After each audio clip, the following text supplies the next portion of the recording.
السلام علیکم ورحمۃ اللہ وبرکاتہ۔ Dar Arqam school Ghauri town campus phase 1 Islamabad میں کلاس 3 کو ویلکم کہتی ہوں قرآن ناظرہ ڈپارٹمنٹ کے لیے۔ تو قرآن ناظرہ پڑھنے سے پہلے علم اضافے کی دعا پڑھتے ہیں۔ ربی زدنی علما، ربی زدنی علما، ربی زدنی علما، بسم اللہ الرحمن الرحیم۔ پارہ نمبر 6 سورۃ المائدہ کی آیت نمبر 17 سے 20 تک ہے آج کا سبق ہمارا، اور اس کو پڑھنے سے پہلے اعوذ باللہ اور بسم اللہ سے سٹارٹ کرتے ہیں۔ اعوذ باللہ من الشیطان الرجیم، بسم اللہ الرحمن الرحیم۔ وقالت اليهود والنصارى نحن أبناء الله وأحباؤه،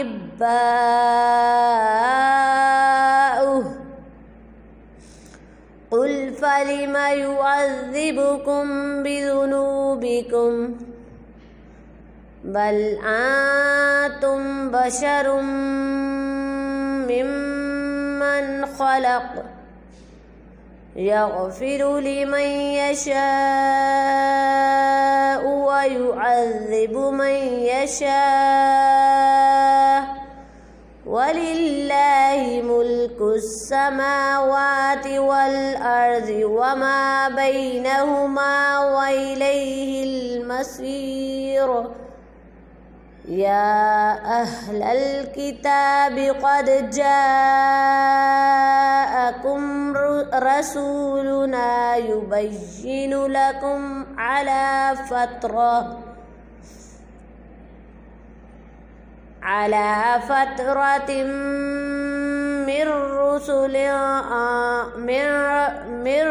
من الرسل أن تقولوا ما جاءنا من بشير ولا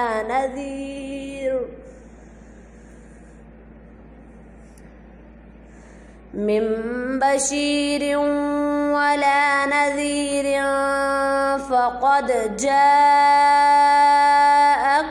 بشير ونذير، والله على كل شيء قدير۔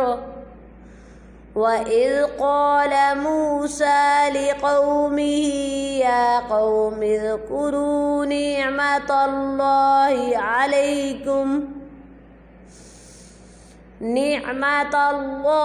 عليكم إذ جعل فيكم أنبياء وجعلكم ملوكا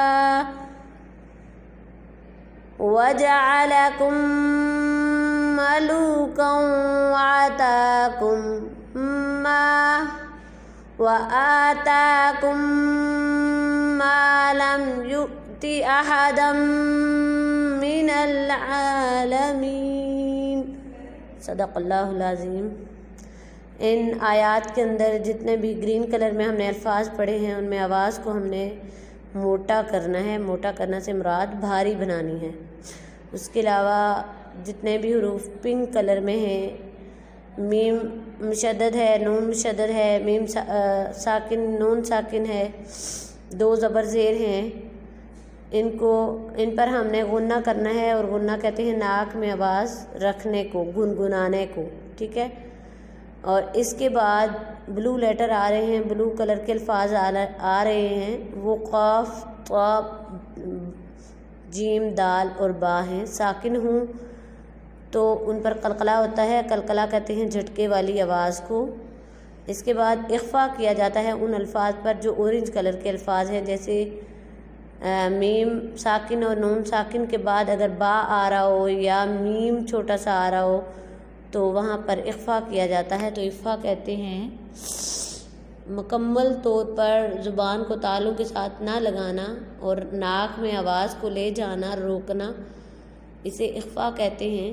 لیکن غنّے کی طرح ادائیگی نہیں ہے، اس کی تھوڑی سی ڈفرینس ہے کہ زبان تالوں سے تھوڑا سا دور رہتی ہے تو وہ اخفاء ادا ہوتا ہے۔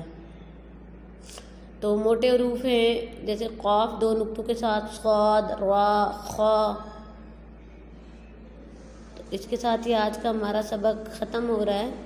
اللہ حافظ، فی امان اللہ۔